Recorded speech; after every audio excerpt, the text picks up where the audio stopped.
Di balik kemenangan dramatis PSM Makassar versus Rans Nusantara FC, kabar buruk menghampiri skuad Cuku Eja.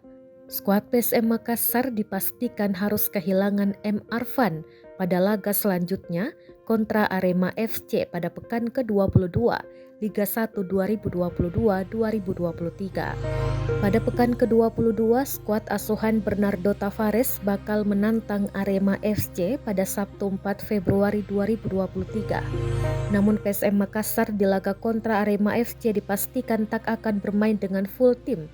Pasalnya M. Arfan dipastikan bakal absen. Gelandang pengangkut air PSM Makassar ini disanksi larangan bermain setelah mengoleksi 4 kartu kuning. Kartu kuning keempat yang didapat M. Arfan kala PSM Makassar menumbangkan Rans Nusantara FC.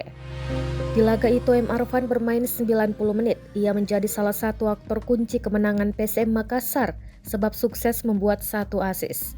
Bernardo Tavares pun harus putar otak mengingat peran M. Arfan begitu vital di skuad PSM Makassar. Kemampuannya dalam memutus serangan lawan dan membantu penyerangan sangat dibutuhkan. Meski begitu, PSM Makassar masih memiliki sejumlah opsi pemain yang bisa menggantikan posisi M. Arfan. Pemain yang dimaksud diantaranya yakni Ananda Raihan dan Brian Kesar. Khususnya Ananda Raihan setelah absen di laga kontra Rans Nusantara FC, ia kembali bisa diturunkan.